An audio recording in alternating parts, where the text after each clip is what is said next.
All of these responsibilities will be of critical importance eventually. I assume for the purposes of this webinar that your new nonprofit intends to hire staff sooner or later. In my experience, all volunteer organizations usually have a short shelf life, in part because it's hard to raise money for organizations that don't have staff. Understand then that certain of my comments will pertain to the relationship between board and staff, even if you haven't hired staff yet. Let us begin then with an overview of the responsibilities of a nonprofit board. This is simply an overview. Later in the webinar, I will examine these responsibilities in greater detail. First responsibility is to govern. The board of directors is the governing body of a nonprofit organization. This would seem self-evident, but trust me, many folks in the nonprofit world assume that the executive director is the seat of all power and authority. Not so. The executive director plays a critically important role. The people at the top, the folks with whom the buck stops, if you will, are the board members. So under governance, we have the board evaluates itself. This illustrates the primacy of the board. No one will evaluate the board's performance other than the board itself. Therefore, at Zimmerman Lehman, we are big believers in annual board retreats, and part of the purpose of the retreat is to evaluate how effectively the board has operated in the previous year. We think this is best done on an annual basis. Board's responsible for evaluating the organization. That is, the board mandates an evaluation. Is the organization abiding by its mission? This is something that the board must determine rather than the executive director. Ensures financial and program accountability and transparency. I'll talk a little bit about that later. Meeting agendas, creates necessary committees, minutes, recruits effective members. It's interesting. I was talking to a client recently who told me that the executive director of her agency has the responsibility for recommending prospective board members to the board president. We think that this is a fundamental misunderstanding. It's the board's responsibility to recruit the board. That's part of the governance function. Second is planning. The board is responsible for writing and, if necessary, rewriting the mission and vision statements. The mission statement is what, where, and how. What is the purpose of the organization, its geographical scope, and very short description of programs. The boards that, the importance of the board reviewing the mission statement can be illustrated by an example. Let's say that a nonprofit organization has an educational program for inner-city children aged birth to 12. The executive director, who chases money, and there's nothing necessarily wrong with that, finds out about an incredible funding opportunity to provide educational services to inner-city teenagers. Now remember, the mission statement says educational services for inner-city children aged birth to 12. So it's therefore the responsibility, in this case, of the board of directors, when confronted with the executive director's desire to pursue funds for a program for teenagers, either to change the mission statement in order to include teenagers, or to inform the executive director that he or she cannot pursue those funds. Okay.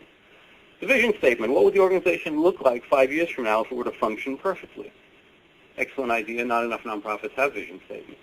And the goals and objectives, the specific means to realize that vision. Okay. Strategic planning. Buzzwords in nonprofits. Many nonprofits have strategic plans. Many of those strategic plans, unfortunately, are gathering dust. The plan is the means for envisioning your organization's future and determining how to get there. It is a blueprint for success. And as we'll see later, the agenda for board meetings should reflect the priorities of the strategic plan so that the board of directors and staff have a sense of whether what is in the strategic plan is being executed on a regular basis. Okay. And then organizational procedures. For example, bookkeeping. Will this be a membership organization? Will there be term limits for board members? All of these are of vital importance. Okay. Then we'll go on to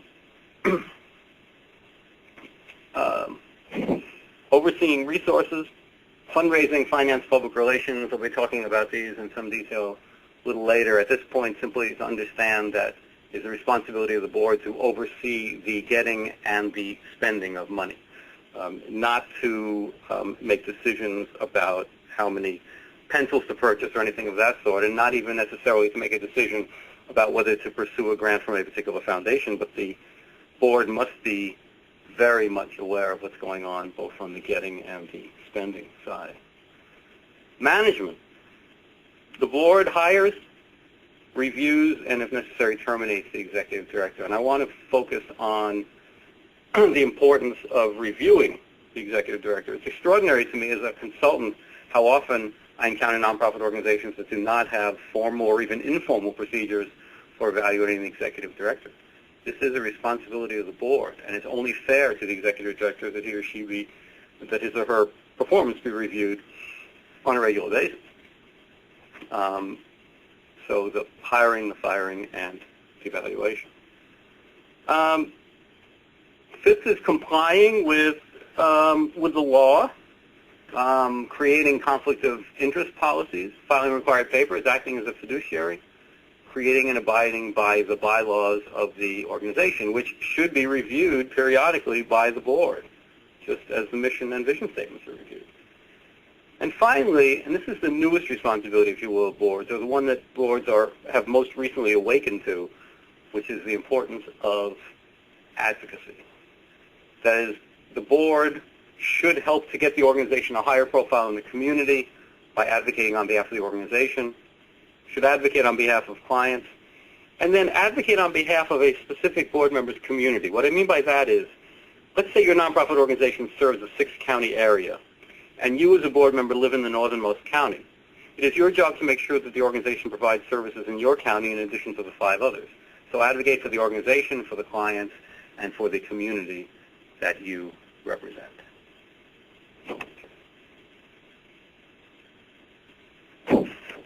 And I'd like to move to board recruitment.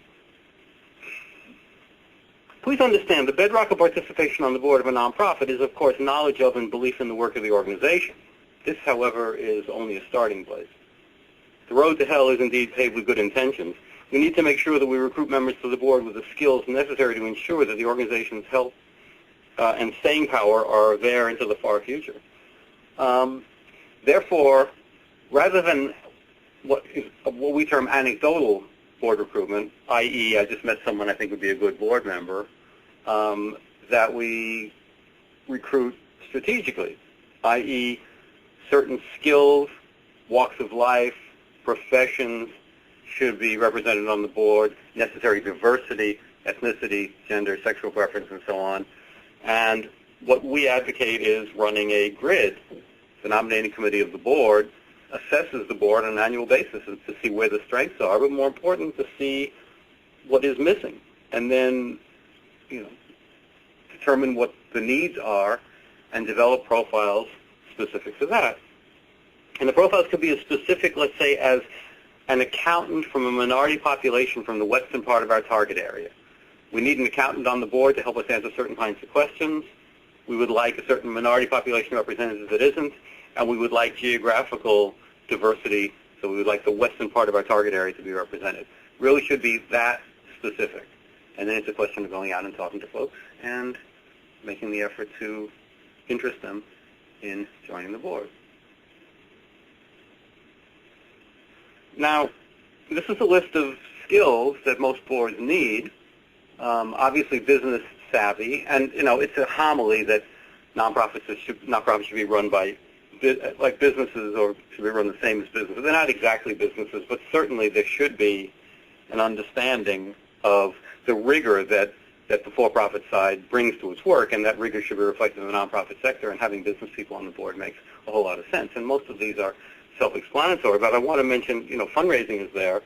Let's say that your organization wants to pursue planned giving, bequests, charitable trusts, annuities, things of that sort. Great idea to have somebody on the board who could help in that regard, who is, for example, an estate planning attorney, who would bring that kind of expertise. What we want to avoid is people on the board who have only a substantive understanding, as important as that is, of what the organization does, and doesn't bring, the board members don't bring other things to the table.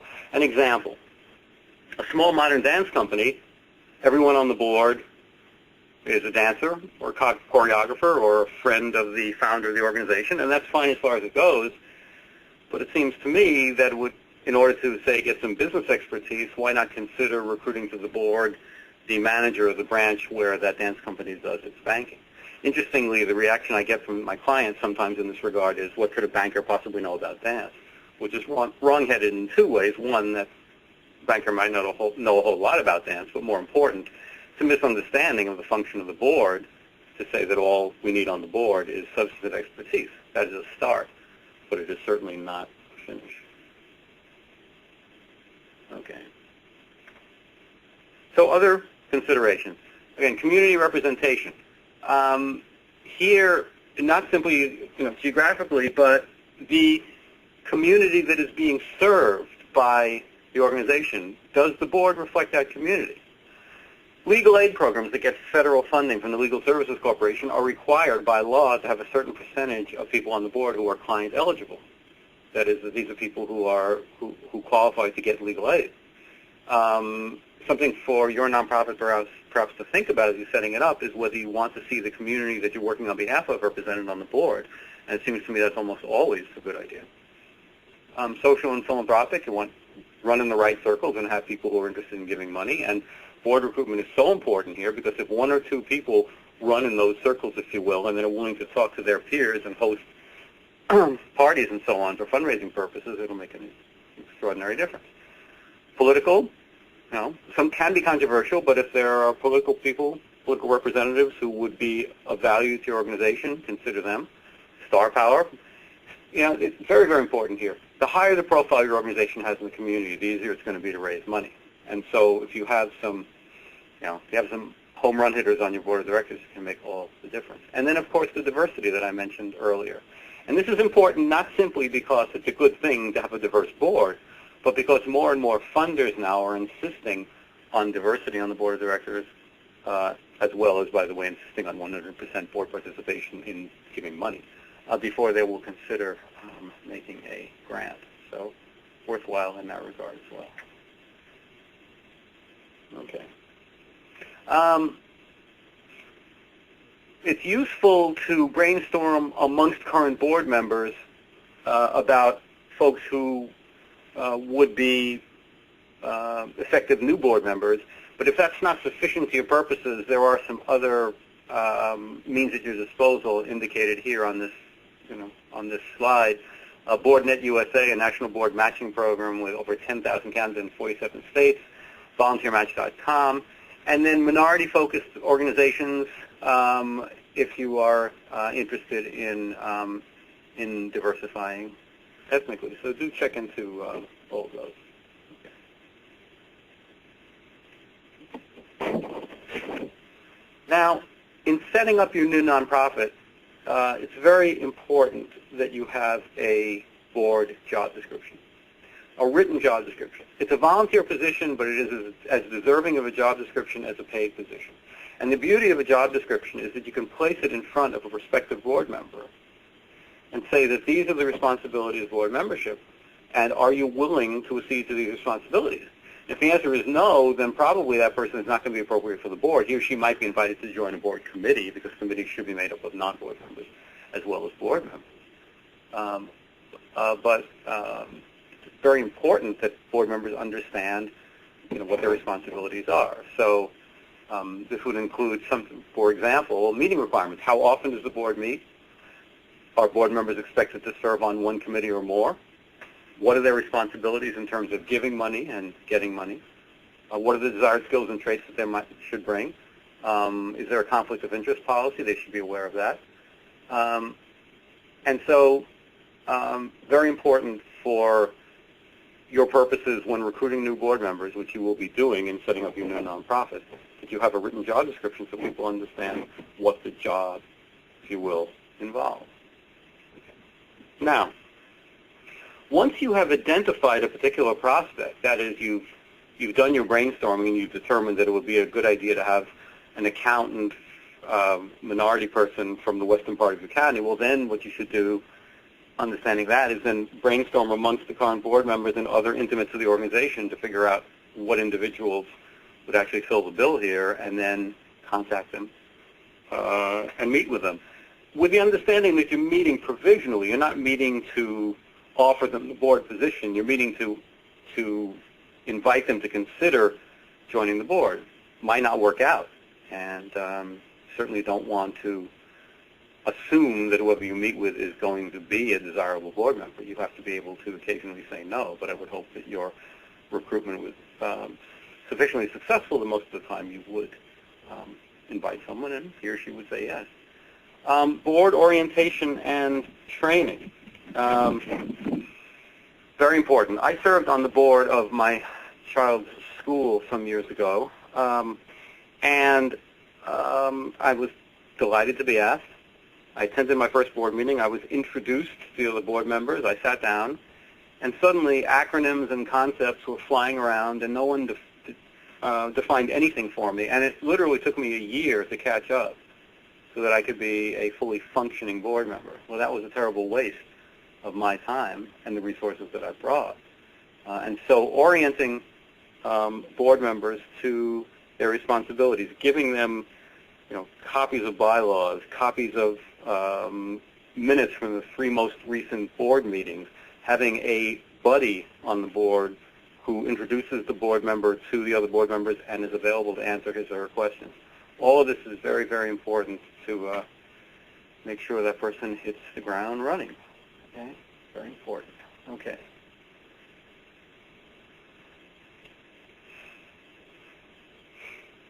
Okay. Meetings. Well, you might think that this is kind of splitting hairs at this point where you're setting up a nonprofit organization and talking about specific meetings, but this is actually very, very important. Board members are busy people, and so we have to make it as easy as possible for them to attend meetings. Therefore, if you are in a fairly sizable geographical area, you certainly should vary the location. You might, in fact, ask people to participate by a speakerphone or video conference.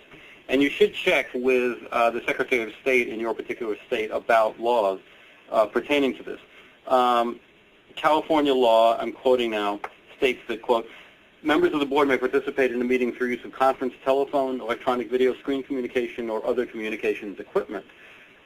Different states will have different laws. You should check into it. But you want to make this as user-friendly as possible for board members. How often should the board meet? This is actually a fairly controversial issue. A lot of nonprofit organizations have monthly board meetings. And often, actually, boards will meet more often when they're first starting up than later. I'm not a real fan of monthly board meetings because what I find with organizations that have monthly board meetings and also require board members to serve on committees is that the committees tend to be moribund because people don't want to devote that amount of time. What we recommend to our clients is quarterly board meetings with the understanding that there will be active committees. And I'll talk about committees in a few minutes. Okay. There's a social component to joining a board, and we should make it easy for people. They, might have, refreshments beforehand, the ability to schmooze with other board members. So make sure that that's available. Professionalism, behave in a professional manner. This is much like serving on the board of a for-profit corporation, so we'll hope that people will maintain sufficient decorum. Facilitation. Someone has to have the skill to ensure that everyone is engaged and participating and that you follow the agenda and so on. Usually the board chair, but not necessarily. Someone who has training in this. This is why HR, human relations expertise on the board of directors, is actually so valuable. So it can and usually is the board chair, but does not necessarily have to be. And then rules. Size of quorums make a decision, who gets to vote, how many votes are needed for a decision. Robert's rules is the classic approach to this, but there's something called Roberta's rules, which is a rules for the 21st century that's more relaxed and it gets the job done. You might want to take a look if you have the book called Roberta's Rules of Order.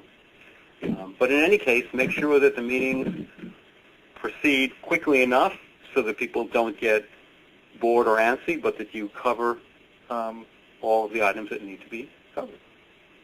Okay. Agenda and minutes. My partner, Ann Lehman, put the word underrated here. And it's true that slapping together an agenda at the last moment, and even worse, bringing minutes of the last board meeting to the current board meeting and asking people in the first 5 minutes they get there to review them. Very, very bad idea. Okay? In creating the agenda, I referred to this earlier, we should use the strategic plan to set the agenda. What were the strategic planning goals? Let's incorporate those into the agenda and see how we're doing with each of these goals. Are you meeting your goals and objectives? And if not, what's the problem? Okay.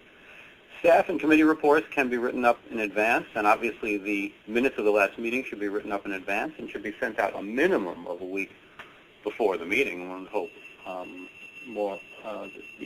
there will be even more time.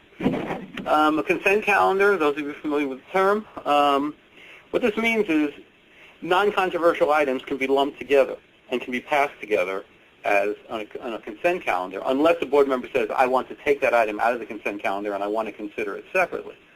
But there's a lot of administrative details that do not need discussion. For example, a foundation requiring that a board submit a letter approving the submission of a grant to that foundation. That's something that could go on a consent calendar unless a board member had a question about submitting a proposal to that particular foundation. Time limits. The chair of the meeting should create time limits for each agenda category and should stay with them. And the agenda should be set by the chair and the staff and the executive committee of board of directors. That is the most important job, by the way, of the executive committee, is setting the agenda. Okay. So I have made reference to committees. And I'll talk in a moment about the various kinds of committees. But for now, just as the overall board of directors sanctions the creation of a mission statement, there should be a short mission statement for particular committees, defining the limits, the time frame within which it works, authority, composition. The committee then provides recommendations to the board on particular projects or particular areas of expertise, like finance. They keep agendas and minutes. And the beauty of a board committee is that you can and should invite people who are not board members to join the committee because they have a certain expertise. Let's say someone who has a flair for doing special events. And so you round out the committee with people who really can be very, very useful in that regard. But also it's a great place for a nonprofit organization to look at a prospective board member, to watch how he or she operates on the committee. And it's a great opportunity for that prospective board member to view the organization. So take full advantage of what these committees can offer. So I have here a list of committees that we feel are very important for nonprofit organizations. Your new nonprofit may not eventually have all of these, but I do want you to begin thinking about it. And let me step back for a second and say, I understand you're getting your nonprofit off the ground. You probably have 4 or 5 people on the board. You're not going to split up into committees. That small board will be a committee of the whole, so to speak. But you should be aiming toward a larger board, perhaps say 12 to 18 within a couple of years. And at that point, certainly by the time you get to 12 board members, you can begin to create committees. The executive committee is the officers of the board. And the executive committee, as I said, sets the agenda. And also, if any decisions have to be made between board meetings, like submission of a proposal to a foundation, I can't wait till the next meeting, they can do that. But the executive committee should not take over other board functions. Finance, particular expertise with budgets and financial statements, and being able to report to the full board, very important. Fundraising committee, this does not absolve other board members of their fundraising responsibilities, but it does create a place where people with a particular flair for fundraising can serve as the folks who lead the charge for the rest of the board. Human resources, certainly to help with the creation of personnel policies and to deal with issues that come up. Program committee, you may or may not have one. This is the folks whose particular expertise in the substantive work of your organization. Sometimes organizations prefer the full board serves as, if you will, a program committee as a whole. Nominating committee, arguably the most important committee of all, sometimes called the board development committee. These are the folks who run the grid that I referred to earlier and recommend the kinds of board members that the board should bring on in the near future. And then Public Relations Committee, the higher the profile you have, the easier it's going to be to raise money, and the more comfortable you're going to be in your surroundings. And so obviously having board members who are willing to meet with the press or to serve as members of the Speakers Bureau can make all the difference.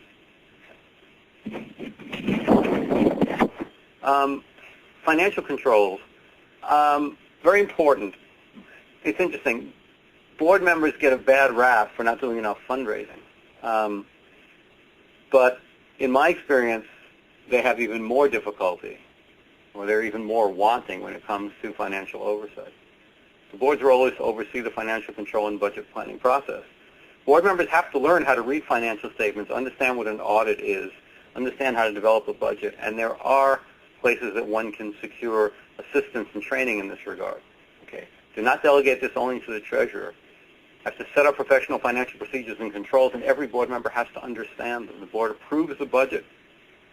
You need finance staff in addition to board members, finance staff who are more than simply good with numbers. And as I said, train the board on how to read financial reports, including the IRS Form 990, which is what nonprofit organizations submit to the IRS. It's one of these buzzwords in the wonderful world of nonprofits, accountability. Very important. Must demonstrate to the world that your organization is spending its resources wisely and providing a meaningful and effective benefit. There are some cynics who believe that many nonprofit organizations exist primarily to pay staff. I'm not that cynical, but I do think that organizations have to prove that they're having a useful impact in society. And so they have to be accountable, and the board plays, a role in mandating the creation of the means to show that the organization is accountable. Okay. Transparent. Again, the board doesn't necessarily have to do all the things that are listed here. Much of this is staff responsibility, but just to mandate to make sure that these things happen. Is your organization telling the outside community enough about your agency? And you can do this through your website. People want certain kinds of information. They deserve to get it. They can come to the office to look it over. You can mail them copies when asked. Mail information to donors and members, putting it on the website. GuideStar.org provides a lot of this information for you. The board is not going to do the nitty-gritty grunt work of making sure that these means of transparency are honored, but they are responsible for mandating that this goes on, and that staff, or in some cases consultants, provide this information. As a board member, you are a fiduciary. That is, you are trustworthy. How does one demonstrate this trustworthiness? Well indicated here. You show up, attend meetings, and read the materials beforehand. Got to get those minutes out and the agendas out, and people have to be ready to attend meetings and be informed. Get a clue. Read the manual, read the Articles of Incorporation, the bylaws, audits, evaluations, understand the mission, be a fully functioning board member as soon as possible. Ask for help. Nothing wrong for asking for help and questions and getting the training. As I mentioned earlier, finance is also training available, obviously, in fundraising for boards. Exercise sound judgment, act reasonably, and always put the organization first. Be honest about conflicts, okay? And if there is a conflict, if your partner is competing for a consulting contract with a nonprofit, you obviously recuse yourself from that decision. Just, again, be logical, be sensitive to what it means to be fiduciary. Something to consider for organizations that are starting up is that you will need insurance, liability insurance certainly, directors and officers liability insurance to protect the board members, employment insurance in case there are lawsuits. There is an organization specific to nonprofits called the Alliance of Nonprofits for Insurance that will provide you with material on this. Very important. Many people will not serve on boards unless there is directors and officers liability insurance, and I certainly agree with them in that regard. Okay. Now I understand that there is another webinar in this series devoted to fundraising, so I'm not going to spend a huge amount of time on fundraising, but just to round out the board's responsibilities, I want to say a little bit about it. Board members are responsible for making financial contributions to the organization, to the extent of capacity. I'm not a fan of every board member is responsible for giving $1,000 a year, because I think some people can't give $1,000, makes them feel bad. But as a fundraising consultant, I'm much more concerned about the opposite phenomenon, which is they could have given $100,000 and they stop at $1,000 because it's a requirement. No, a capacity gift to the organization. And then requesting investments or contributions or donations from people you know. Board members, a hot list for the board is the people they already know, friends and relatives and colleagues. So you give money, you get money, you oversee the organization's fundraising. That is, the board mandates the staff or consultant create a written fundraising plan. Very important to have written fundraising plans. The board doesn't write the plan, but the board does require the development director or the executive director or consultant to report periodically at board meetings on progress being made on the plan. And then recruitment, helping to recruit people to the board who can help with fundraising. Fundraising is not the only responsibility of the board, not even necessarily the most important responsibility, but it's a responsibility.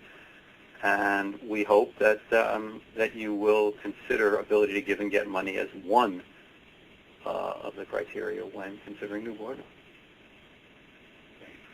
Just a few rules about fundraising. People give when asked. You always have to ask them. First rule of fundraising, you have to ask for the money. People give to people that, and here the board is paramount. Is much more important ultimately who is putting the arm on whom than what the organization is doing. Or more properly, those two things have to function together.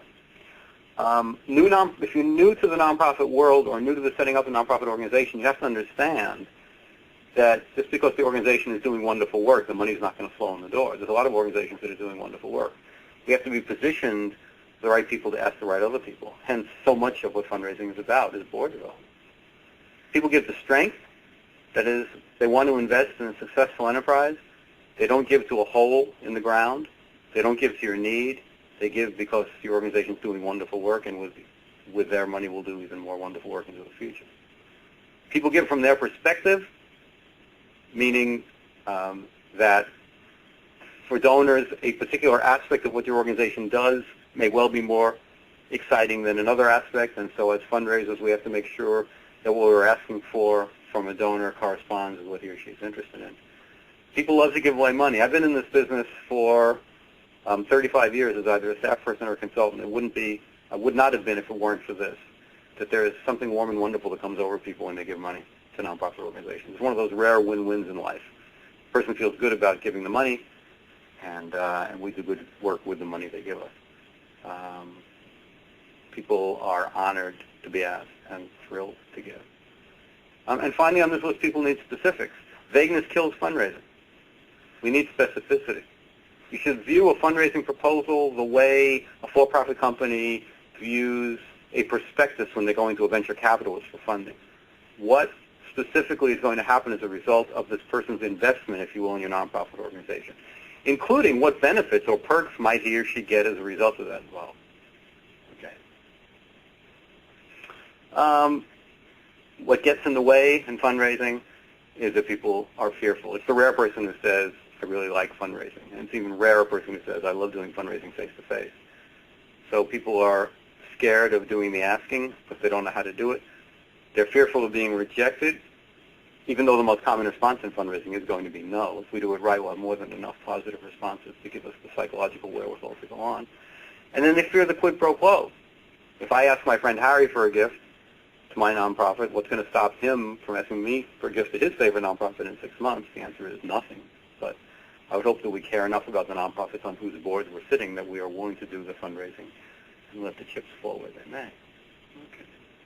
And then these are simply examples of ways nonprofits raise money. All I want to say here, I'm not going to get into this in any detail, is that board members have responsibilities in these various areas. If you're putting on an event, there should be an event committee, and that board members, in addition to staff and other volunteers, should serve on that committee. Direct mail, the staff write the letters and deal with the printer. The board append personal notes to their friends and colleagues who are getting the letters. Major donors, we visit people face-to-face and ask them for money. Staff person can do a good job in that, but a board member, as a volunteer, can do an even more effective job. He or she models his or her involvement with the organization, and the prospect is impressed by the fact that a volunteer takes the time from his or her busy day to visit. And so in all of these areas, and others that are not even on this list, board members have responsibilities. And the right combination of staff, board, and consultant can lead to enormous success when it comes to fundraising. So that is a picture of the responsibilities of a board with reference to its, governance. There's some contact information about my firm if folks have additional questions. But I know now that there are some questions that we've gotten from the audience. So, what is the difference between an executive director and a program director? Executive director is the #1 staff person in the organization who oversees the organization. Program director, often nonprofit organizations have a variety of different programs which can be headed up by a program director. However, I will admit in small nonprofits, the program director and the executive director can be the same person. But normally, once you have more than 1 or 2 programs, then the executive director is the supervisor of the program director. Hi, I'm from a small nonprofit, and we have volunteers, we have a founder, and we don't quite understand how important having a real board is for the success of the nonprofit organization. Having a real board? Having a real board. I mean, how important are they, given that there are very few of us? Well, it is vitally important. Nonprofit organizations begin with boards of directors, and then board then hires the executive director who hires the rest of the staff. But the board has the ultimate supervisory responsibility for the organization, so I cannot emphasize enough the importance of the board, small or large. And I hope if you're starting small that you will eventually grow the size of the board. Okay, Luz asked, where can we find examples of board job descriptions? Well, there are books at the Foundation Library that provide that kind of information, and actually my firm has 2 books, Boards That Love Fundraising and Board Members Rule, both of which have information about that, and you can certainly go to our website to get information on that, and that information on the website address is available on this final slide. Gideon asked, it seems that you need to have a financial expert on your nonprofit, especially if you're going to face an audit. Should a small nonprofit be worried about an audit? I think ultimately nonprofit organizations should have audits. I mean, the Internal Revenue Service wants to make sure that the organization is up to snuff, and nonprofits have to submit 990s just as the rest of us submit tax returns. But an audit is an independent CPA stating that, by his or her lights, this organization is operating effectively financially. And so I think that ultimately we should do that. Now, I understand that audits can be expensive, and it's the rare funder that is interested in funding an audit. So we have to have some money at our disposal to do it. But I think organization that achieves a certain size, I think an audit's a good idea. What are some of the recommendations you have to get reluctant board members to fundraise? Yes, a very popular question. It's very important that we overcome board members' reluctance to do fundraising. You see, the problem, it's not the board members' fault. The problem with boards and fundraising is that board members join boards in organizations that do not have a culture of philanthropy, where board members are not told that fundraising is one of their responsibilities, where board members may in fact be told that they don't have to do fundraising. And so for you folks who are starting new nonprofit organizations, it's very important right from the beginning to alert board members to the fact that part of their responsibility is to give and get money. Where there is reluctance about this, my firm does lots of board trainings. We do the fears exercise that I mentioned earlier to help people overcome their fears of doing this, because I will list the fears up on a big piece of paper, and then I will go down them and try to disabuse people of them. But another good 2-part exercise that I recommend you do with board members is, first, why would someone choose to give to your organization? This is a great cheerleading exercise, and will make people realize that asking for money for the organization is not that difficult, because all they're demonstrating is their own passion and enthusiasm for the organization. But then the, if you will, evil twin exercise, why would someone choose not to give to our organization? And then what we do is we develop party line responses to the most commonly voiced criticisms and concerns. You see, board members are scared that they're going to go into a solicitation and not be able to answer a question, not be able to field a criticism. So in training, we come up with what we consider all of the possible criticisms and concerns and develop party line responses to them so that people aren't blindsided. If you are insistent on training the board in its fundraising responsibilities, and the training is really three parts. One is we have certain fundraising concepts, like people give money to people, I mentioned earlier. Second is these exercises I'm talking about, sort of the psychological part of it, so people, board members overcome their fear and loathing of doing it. And then the third part is operational. Now that we've dealt with the concepts, we understand why we have fears and we overcome them. Now let's talk about the particular kinds of fundraising we want to do. Foundations, direct mail, special events, so on. And what's the staff responsibility? What's the board responsibility? So at the end of a training, board members go away with marching orders. This is what we're expected to do in the next period of time. And so we make it as user-friendly as possible. It is doable, and there are so many sterling examples of boards that have succeeded in this regard. The final thing I'll say about this is if the board is frightened about this, I highly recommend bringing in a board member from another organization in which the board is doing fundraising to relate his or her experiences and why it was not painful, but quite the opposite. It was actually a very respectful and ennobling thing to do. You mentioned that board members should be giving at capacity. What does that really mean? Well, I don't know what each person's capacity is, obviously. What that means to me is, I'm a consultant, and I only have a certain amount of leverage. But what I say to my board members is, look, you're on the board of this organization. That means, I assume, that this organization is more important to you than any other nonprofit organization.